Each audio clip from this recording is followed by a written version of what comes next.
Starting your own country, huh? Well, aren't you ambitious? You know, Rome wasn't built in a day, and if you don't want to end up like Caesar, you should listen to my advice. Let's start with the basics.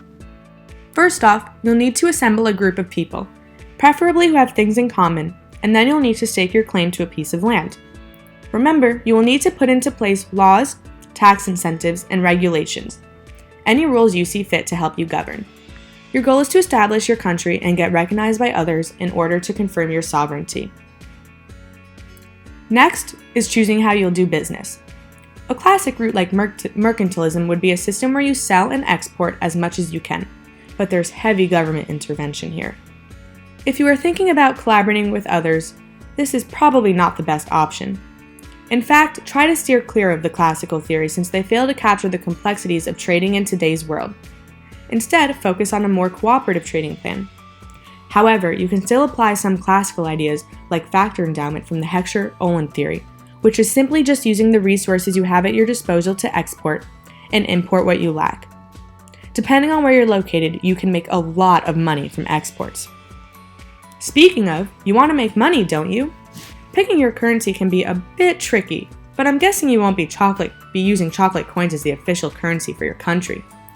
The foreign exchange market will dictate your currency's value. You could start by making your own currency or adopt a foreign one, like Ecuador.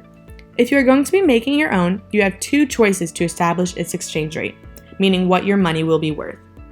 In the past, you could fix your currency to gold, but now we have moved on from that. Your best option would be to peg your currency to a major one, such as the US dollar. With this choice, you can limit inflation and uncertainty. If you think your currency should be the same, however, then a floating rate would suit you best. Sadly, since you've arrived a little late to the party, other nations have already set up interconnected institutions to regulate the world.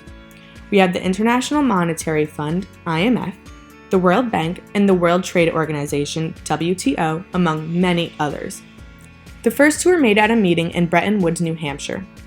The IMF will be keeping an eye on your economic progress, and if needed, they can give you a loan, while the World Bank is where you want to look to help you develop your nation, as they offer economic assistance to help you as you grow.